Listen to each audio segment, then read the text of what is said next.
है अगर गुरुवर का सानिध्य पाना तो विद्यासागर.गुरु पर जरूर आना।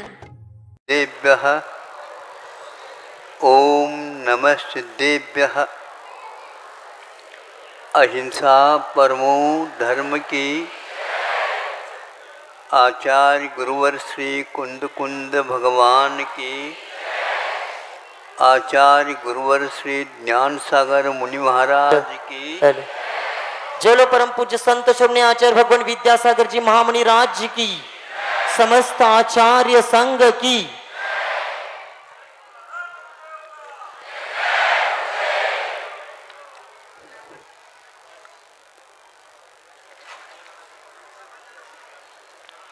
ऐसे आप शांति के साथ बैठेंगे तो सुनने का तो आनंद आ ही जाएगा, किंतु आप सुन रहे हैं इसको देख करके हमें ज़्यादा प्रसन्नता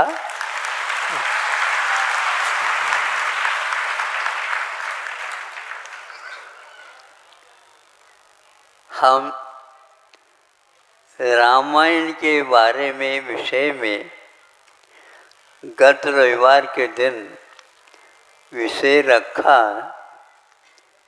रामायण तो रामायण,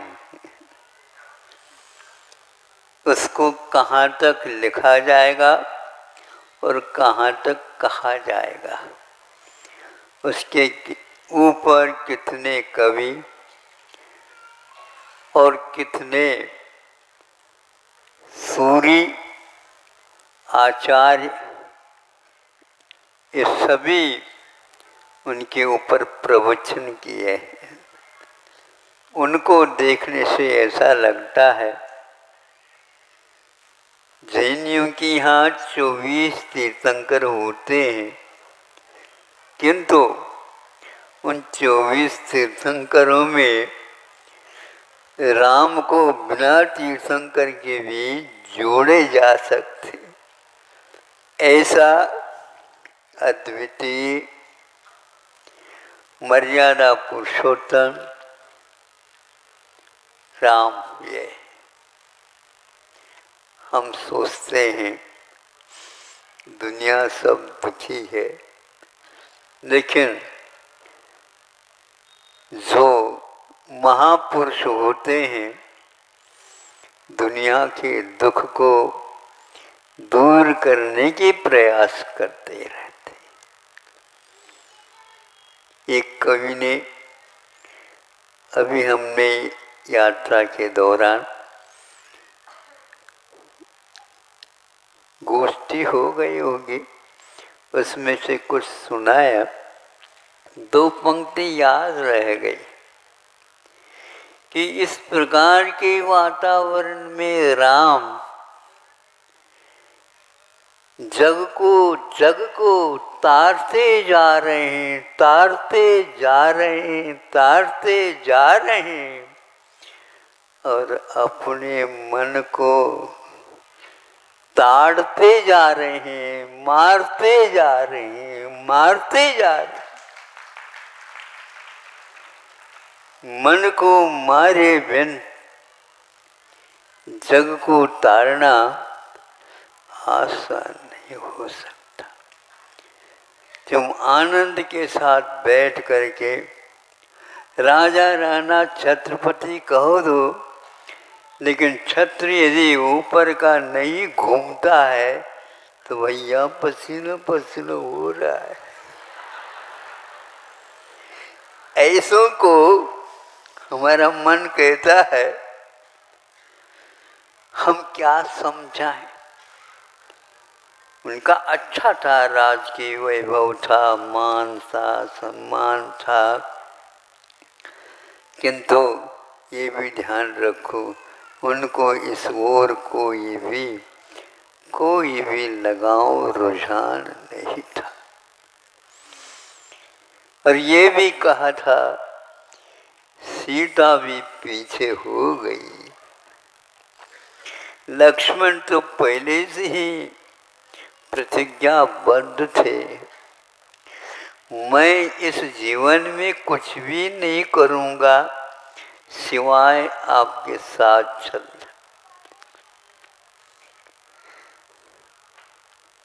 यदि ऐसे लोग कहने लग जाएं तो हम घबरा जाएंगे। हम आपके साथ ही रहेंगे, ऐसा ही लग रहा है। अब कहाँ पर जाकर के छिपे? पंचम काल की काया है। बहुत खेद होता है कहाँ पर हम आ गए। लेकिन ये जो आ गए हैं, ये ऐसे तीर्थंकर जैसे महापुरुषों के जीवन वृत्त को सुन और पढ़ करके ऐसा लगता है हम बहुत बहुत भाग्यशाली हैं। कभी भी इन सुख और दुखों के ऊपर प्रभावित न हो करके उनके जीवन पर्यंत उनकी उपासना करते रहो।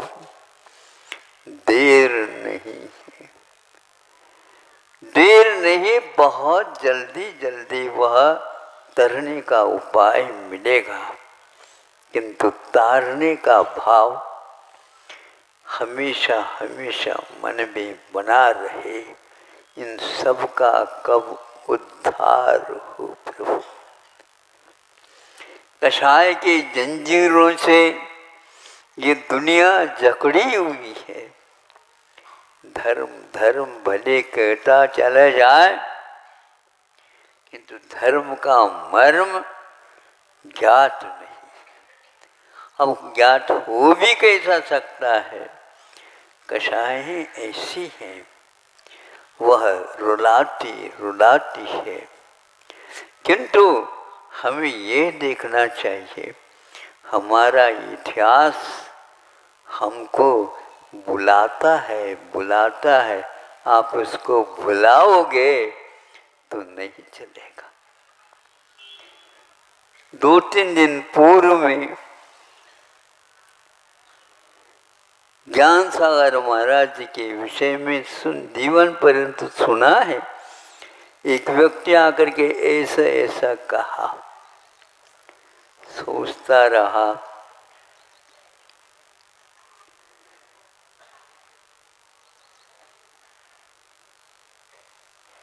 आभार मानो, आभार मानो,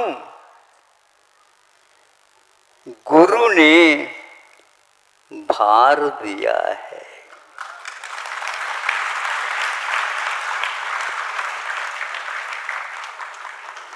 आभार मानो, गुरु ने भार दिया है।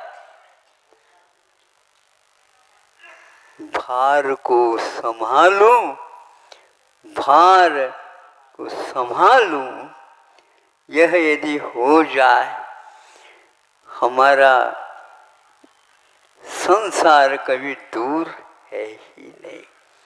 निकट पहुंच रहे हैं, किंतु निकटता के समय पर प्रतीक्षा बहुत अखरती सी लगती है। किंतु जो पक्की है, यह डरते हुए नहीं कहना, किंतु यह पक्की है। दायित्व का निर्वाह करना हर एक व्यक्ति की वश की बात नहीं। इसलिए राज नहीं मिला, वैभव नहीं मिला।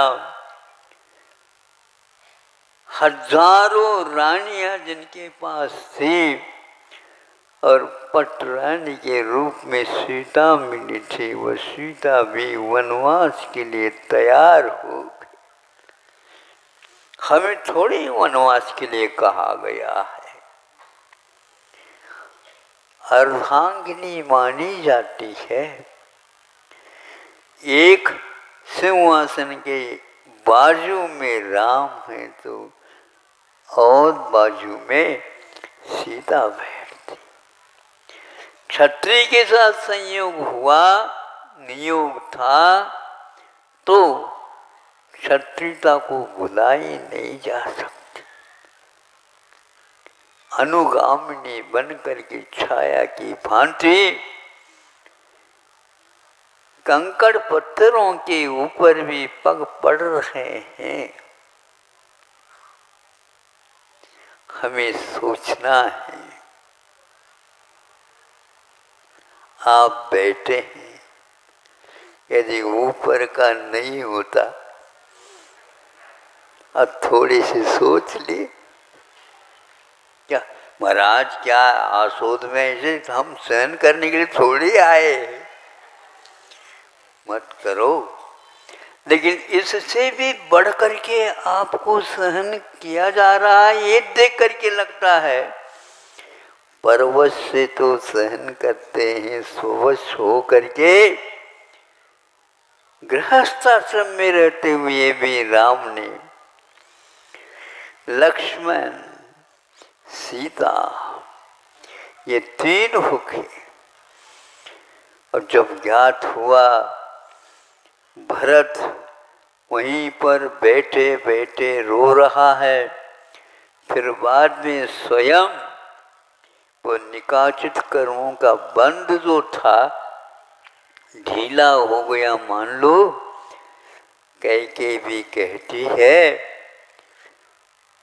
मैं आज पश्चाताप की अग्नि में झुलस रही।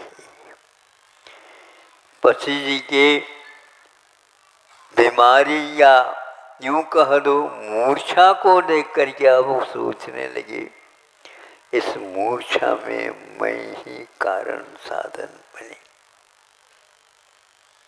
कैसे कैसे कठोर निर्णय लिए गए हैं और उसको भी स्वीकार किए गए हैं मन वचन काया से। किसी को दुख नहीं हुआ, भीतर से नहीं, स्वयं कृतम कर्म, अपना किया हुआ कर्म।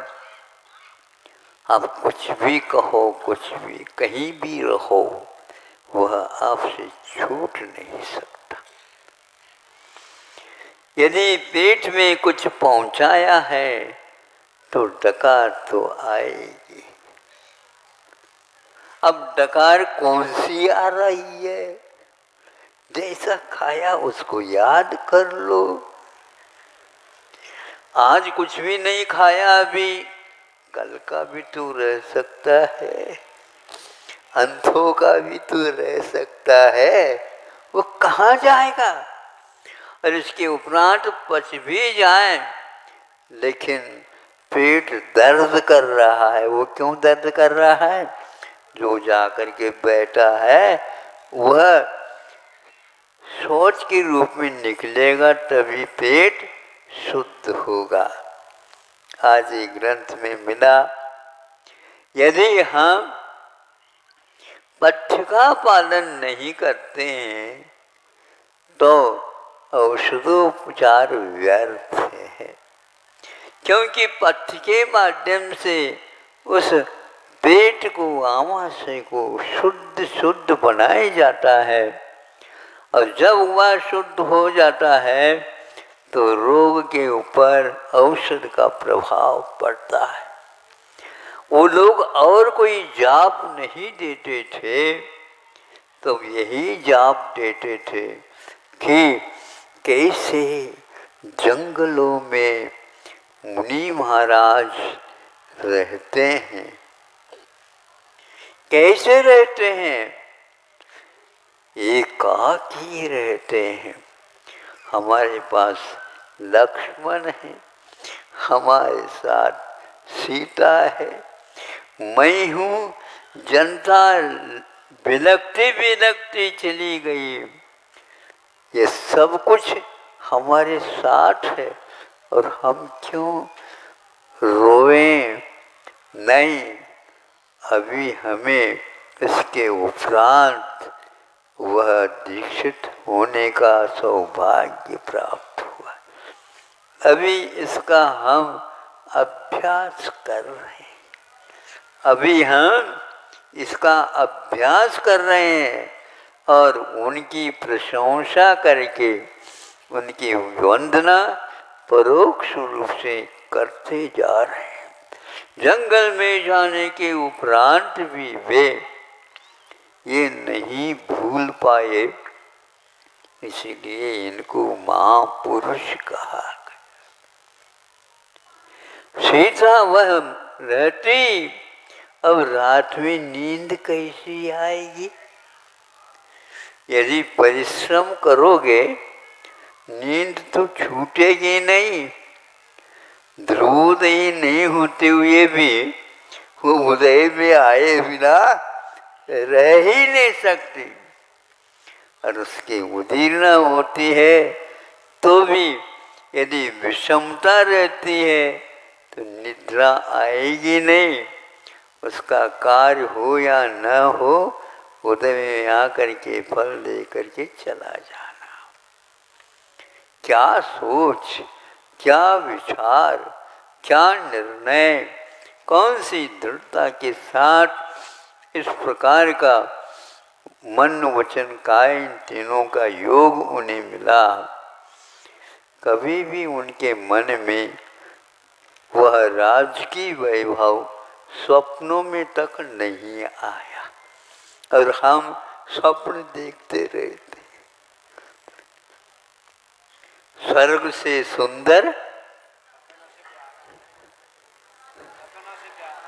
सपनों से प्यारा है जिनवर का द्वार। ये क्या है? मतलब ये बात है, सपनों में भी आप लोगों ने ऐसे दरबार, ऐसा चित्र, ऐसा वैभव देखा, अन्यत्र नहीं ऐसा कहा आपने। और ये इसको दिन का हो सपना या रात का रहे, ये दोनों हैं अपना। इसमें कोई हमारा कुछ है ही नहीं। ऐसा स्वभाव उसका हो गया था, कभी भी दुख का याद ही नहीं किया। बाहर से दुख होना अलग वस्तु, भीतर से उसको स्वीकार करना अलग वस्तु। सब वातावरण वैराग्यमय बना था। उनके पास वन्य पशु पक्षी आदि आने लगे, वो अभ्यस्त हो गए, सीता से लिपटते थे, और राम के पास सामने आकर के वे सब देखते थे, ये कौन देवता आ गया है, आज तक हमने अपने जीवन में नहीं देखा। किंतु कभी भी वे भूले नहीं। 10 बज गया, वो अतिथि के बारे में प्रतीक्षा करते थे। अतिथियों की प्रतीक्षा करना,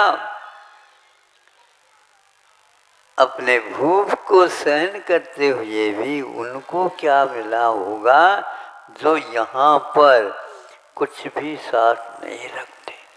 ऐसे ही राम, सीता और लक्ष्मण सोते थे। किसी कर्म के उदय से उनको भी कर्म छूटा नहीं, और उसमें भी वे हमेशा चलते रहे। काल चलता नहीं है, किंतु आप लोगों को चलाता रहता है। आप एक स्थान पर रह नहीं सकते, और एक ही स्थान पर और एक ही भाव रह जाए, सहन करने योग्य नहीं रहता है। क्योंकि शरीर ही उसका नाम है, और यह संसार दशा ही उसी का नाम है, जिसमें दीर्घ संगन मिलने के उपरांत भी मन उछल जाता है, तन में कुछ खराबी आ जाती है, बोली में कमी आ जाती है। इस प्रकार सब कुछ परिवर्तन होता रहता है, और इन परिवर्तनों में हम लोग रोते रहते हैं, रोते रहे, परवश हो करके हम जीवन कई क्षणों में काटते रहते हैं और वे स्ववश होकर रात दिन एक एक क्षण में उनका सदुपयोग करते हैं। सुन रहे हो आप लोग? कैसा लग रहा उनका इतिहास?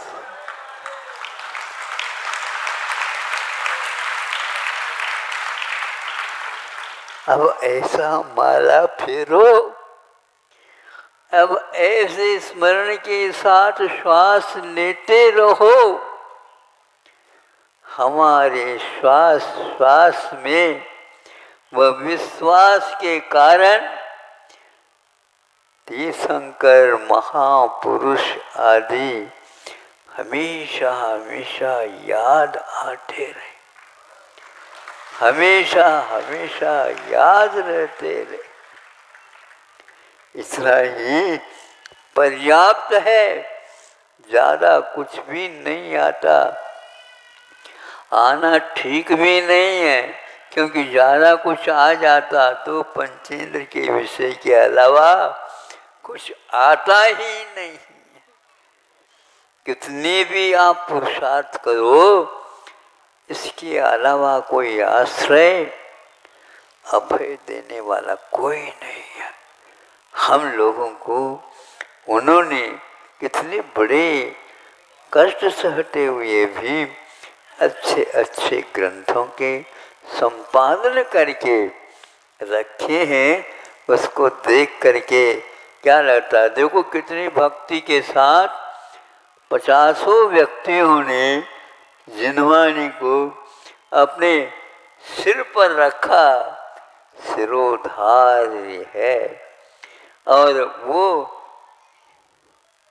सामने रखा और वंदना की, और उसको देख करके लगता है ये भव्य जीव है।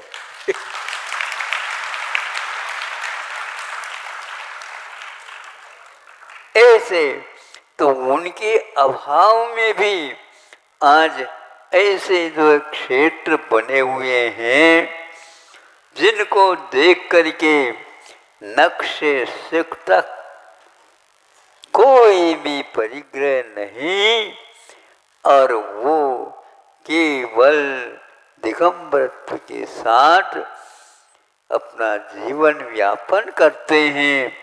और 10 बजे इस मुद्रा को लेकर के यूं घूमते जंगल में, कौन पूछेगा? जंगल में कौन पूछेगा? कहीं भी छुप जाओ, कर्म तो छोड़ेगा नहीं। और वहां पर भी आकर के जय जयकार जय जयकार, आप नहीं भी रहोगे, देव लोग आकर के आपको उठाएंगे। अरे मनुष्यों, तुम सोचो तो यहाँ ऐसा हो रहा, ऐसा हो। जो कोई भी जंगल में आ जाते हैं मुनि महाराज और उनका संग, देव पहले उतरने लग जाते हैं। इसको देख करके क्या हो रहा, क्या हो रहा, उनके पीछे पीछे लग जाओ। सब देखते, अरे ऐसे संग आए हैं, ऐसे महाराज आए हैं, इन सबको किसने आहार दिया?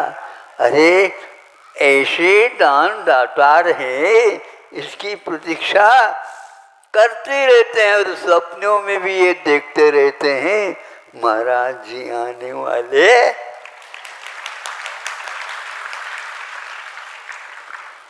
कई दिनों तक आप लोगों ने सपने देखे होंगे, और उसमें रोजाना देखोगे तो सपने नहीं आते, कभी कभार देखते हैं तो स्वप्न ऐसे आ जाते हैं, बैठ करके रोना होता है। ये स्वप्न नहीं टूटता तो अच्छा था, और थोड़ा देख लेते दृश्य। ऐसा ही है, ऐसे जंगल में, वनवास में यह आनंद के साथ आगे आगे बढ़ते जा रहे हैं। और पीछे से भरत के साथ वह माँ लगी हुई है, कैकेयी भी लग गई। किंतु जंगल में तो जंगल है, कई पगडंडियाँ हैं, कई ऐसे हिंस्र पशुओं के पगडंडियाँ भी वहाँ पर बने। इतने मनुष्य थोड़े वहाँ पर गए हैं, लेकिन उनके द्वारा प्रतिदिन चलते चलते पगडंडियों का निर्माण हुआ। ऐसे ही पगडंडी के साथ ऊपर देखते हैं तो मालूम पड़ता है इधर पूर्व है और इधर पश्चिम है। सूर्य नारायण के माध्यम से दीप स्तंभ का काम दिन में होता था और रात में चंद्रमा के कांति के साथ रात में रहते हुए भी ये इतना समय हो गया, इतना समय हो गया, ये ज्ञान करते थे और 12 भावनाओं का चिंतन करते थे। कहाँ गए वे राजा, कहाँ गए वे रंग, रावण, भरत चक्रवर्ती आदि आदि कहाँ गए आप बताओ? महाराज बता नहीं सकते। हुए क्या नहीं हुए हैं महाराज।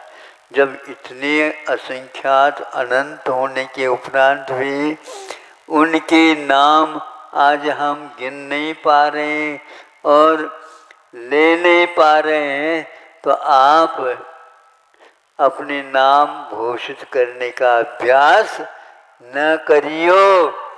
जो तीर्थंकर जैसे हुए उनके याद करोगे तो सार्थकता होगी। अभी क्या कह रहे थे, उन्होंने इतना दे दिया, उन्होंने इतना दे दिया, आपने यहाँ लिया था वो ज्यों का ज्यों खिसका दिया।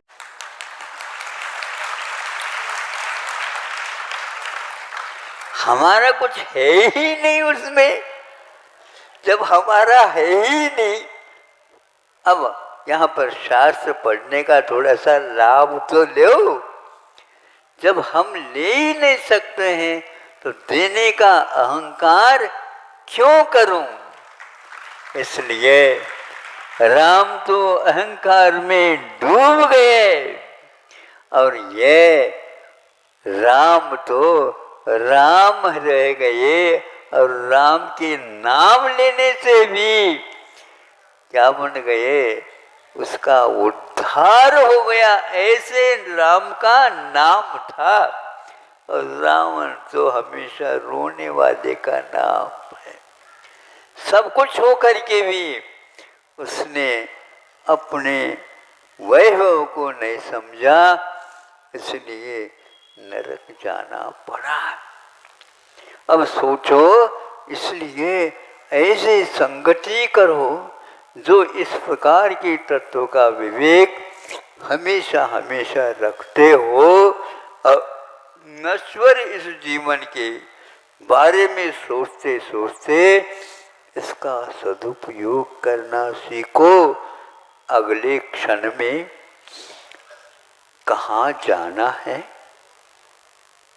किसी को भी अपने भविष्य के बारे में ज्ञात नहीं। राम को कुछ तो ज्ञात तो हो गया होगा, अरे वर्तमान को छोड़ करके हम अतीत को और अनागत के बारे में क्यों दृष्टिपात करें? भले ही वह है इतिहास, लेकिन वर्तमान को पकड़ो।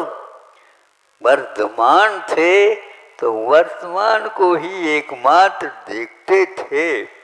इसलिए अब हमें हमेशा हमेशा वचनों को सुन करके, उनकी कथा को बाँच करके हमें वह याद करना है कि हाँ, हमें भी ऐसा मिले। साक्षात तीर्थंकर आज भी विनय क्षेत्र में विद्यमान है। उन सबको भूल करके विषयों में रम जाना यह अज्ञान की निशानी है। क्या करें, छूटता नहीं। कुछ लोगों को उस अविरति में ही रम रहे हैं, विरति की ओर देख ही नहीं रहे हैं। विरति के पीछे अ लगा हुआ है, उसको हटा दो तो वहीं क्या वहीं विरति वीतरागता दिखेगी, लेकिन देखने के लिए ऊपर की आंख पर्याप्त नहीं है, किंतु भीतर की बात समझेंगे तभी वीतरागता आ सकती है, दिख सकती है, हम उसको प्राप्त भी कर सकते हैं। इस प्रकार घर में रहते हुए भी, जंगल में कठोर साधना करते हुए भी, किंतु अभी गृहस्थ आश्रम में रह रहे हैं, वहाँ पर भी वन्य जीवों के जो मनुष्यों के आदिवासी जिसको बोलते हैं, उनके बारे में भी हमेशा हमेशा राम का सोच विचार रहता था। उनके कष्टों को दूर करने के लिए वे भरसक प्रयास करते थे और उससे वे सारे के सारे खुश हो करके राम के उपासक बनते चले जाते थे। राम अभी उपासना को ग्रहण तक नहीं कर रहे हैं, लेकिन राम का जीवन दूसरे के लिए उपासना की शिक्षा दे रहा है। धन्य है वे। इस प्रकार आप लोगों को पद्म पुराण पढ़ते समय बार बार सोचना चाहिए, जल्दी जल्दी पढ़ने निपटा दो पलटा दो, ये ठीक नहीं। एक एक वाक्य में आप रमो, रमने वाला राम कहलाता है, किंतु कहाँ रमना, विषयों में नहीं, विषयों को विष दे करके उससे दूर रहने वाला राम होता है। ऐसा राम कोई भी व्यक्ति उनको सवस्त्र मानते ही न और जानते ही नहीं थे, इनको कोई चिंता ही नहीं, इनको इसकी कोई भूख ही नहीं, और ऐसे रहते थे। और उस सबरी की कथा भी तो आप लोगों को होगी।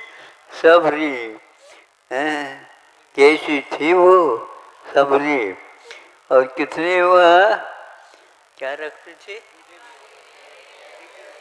बेर तो है, अरे सबर रखने वाली सबरी कहलाती।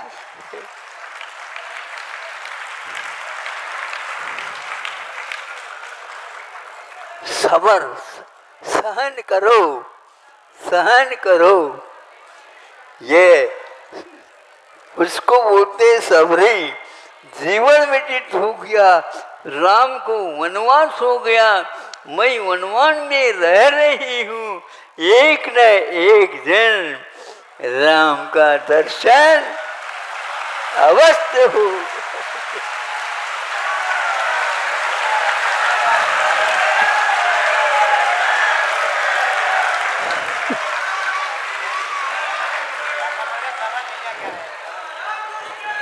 बहुत अच्छा, बहुत अच्छा।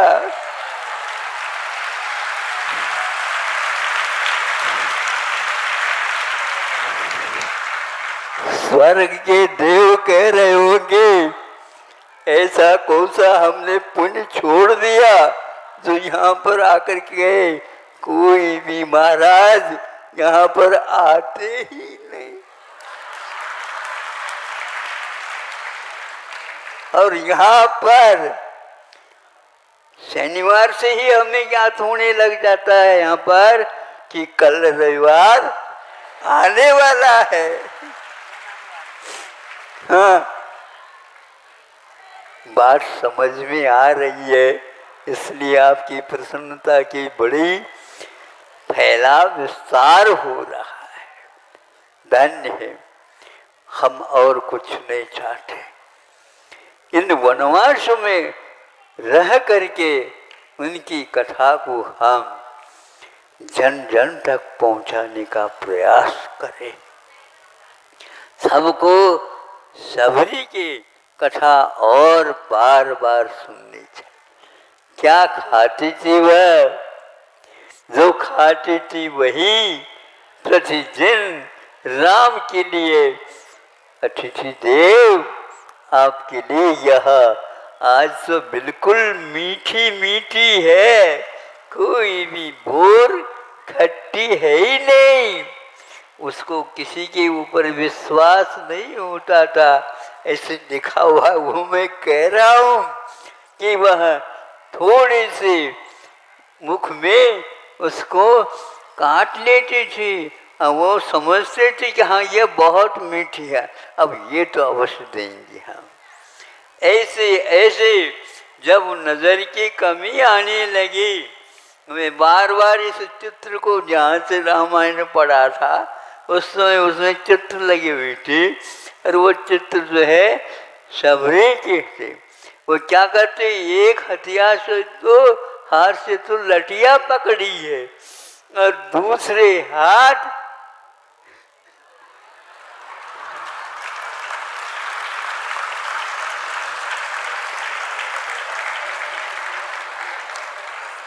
क्योंकि लाइट की परछाई आंखों में पड़ न जाए इसलिए ऐसी करती थी। ये आय लगाम है और उसके द्वारा वो काम करती थी, दूर दूर तक वह देखती थी। इसको मैं बहुत ही अच्छे ढंग से याद रखता हूँ, क्योंकि उसमें वनवास में जो रहने वाले हैं उनका भी चित्रण हर एक कवि की बस की बात ही नहीं। वह जब तक आंखों में से पानी नहीं निकले तब तक करुणा रस से ओत प्रोत काव्य बन ही नहीं सकता। मुस्का लेते रहो और करुणा रस के वर्णन करते जाओ, ये वैषम्य है, कभी भी दिख नहीं सकता। इसलिए आप लोगों से यही कहना है कि आपको और प्रतीक्षा करके एक एक क्षण को सार्थक बनाना है। कोई कुछ भी कह दे उसको गौन करते हुए पुराण पुरुषों की कथा को हमेशा हमेशा याद रखना चाहिए। जिससे हम अपने कष्ट को सहन करते हुए अपने आप स्ववश सहन करने की क्षमता प्राप्त कर सके। इस प्रकार यह दूसरे रविवार के दिन भी ये रामायण है, ये तो कभी पूरा होता ही नहीं, राम कथा। और यह एक प्रकार से अब दिन बहुत छोटे होते जा रहे हैं, रात बड़े हो जाना ये भी सौभाग्य के विषय है। तो 14 घंटे की रात में हमें बहुत आनंद इसलिए आता है, आप लोगों का उस समय कोई दखलंदाजी नहीं रहती है। तो जितना कर सको तो रात में करो, चिंतन करो और याद करो। दिल में आ जाए तो उसी में से 4 पंक्ति सुना दी। तो गुरु जी ने हमें क्या दिया? भार, दायित्व दिया है। आप भार को संभालो, क्योंकि ये मैं आभार मानता हूँ, भार नहीं किंतु आभार मानता हूँ। क्योंकि भार इसलिए नहीं है, इस भार में भी एक श्लेष निकलता है। भार यानी भाल, हमें भाग्य दिया है उन्होंने, स्वयं की तपस्या करके हमारे लिए भाल दिया है। उस भाल को संभालूं, मैं उसका संरक्षण करूं और उनके वह परिश्रम को याद करो, उनकी तपस्या एक प्रकार से सही सही हो और उन्हें जल्दी जल्दी मुक्ति का लाभ हो, लेकिन हमें ना भूले। आप भी तो कहते हैं ना, तो हम किसी को याद करें? हम तो ज्ञान सागर जी को याद करेंगे। हमें इसलिए आप लोग कुछ भी कह दो, शब्द को अपने अपने गुरुओं को याद करना चाहिए। याद करो, क्योंकि उसी के माध्यम से यह कुछ मिला है तो मिला। तरंत संसार सागरम घोरम, घोर संसार सागर है, कोई इसका पार नहीं है, किंतु तरंती उस छोर तक पहुंचाने वाला गुरु वही नाम। गुरुओं के द्वारा दिया हुआ वचन ही एकमात्र हमें नाम के काम करते हैं, क्योंकि नाव में बैठने के उपरांत वह नाव रुकती नहीं, वह तट तक ले जाती है। बस इतना ही है, उस नाव में कोई छेद ना हो। संवर तत्व के लिए पंक्ति रखी है कवियों के द्वारा, ऐसा संवर करो डांट लगट मझधार पार जावे। उसको डांट लगा दो। डांट किसको लगाएं? छेद पर डांट लगाओ और अपने मन के ऊपर भी डांट लगाओ, तो इधर उधर की बातें याद करता है। ऐसे संवर तत्व को याद करते हुए 14 घंटे की रात को बहुत आसानी के साथ निकाला जा सकता, किंतु वही जा ही रहा है। प्रत्येक क्षण आपका अपने पास जो बंधा था वह निकलता ही जा रहा है। पल पल पग पग पल पल काल चल रहा है। क्या कह रहे हैं? एक एक पल में काल चल रहा है, अथवा यूं कहो काल यहीं पर स्थिर हो करके हम लोगों को आगे आगे यात्रा को करा रहा है। अब ऐसी भावना है, हे प्रभु, अब दोबारा आयु कर्म का बंध न हो तो वह आयु समाप्त होगी। अवश्य ही आयु खेन मरणम, वह मरण नहीं, वह मृत्युंजयी बनने का वह काल के क्षण माने जाएंगे। हमेशा हमेशा के लिए अनंत काल तक हम अब मरण को भी एक प्रकार से समाप्त ही कर देंगे। केवल कोश का वस्तु मात्र रह जाए, काल हमारे लिए हमेशा समाप्त हो जाएगा। इसलिए हम अपने यात्रा को स्थिर नहीं करना, वो तो जा ही रही है, आगे बढ़ ही रही है।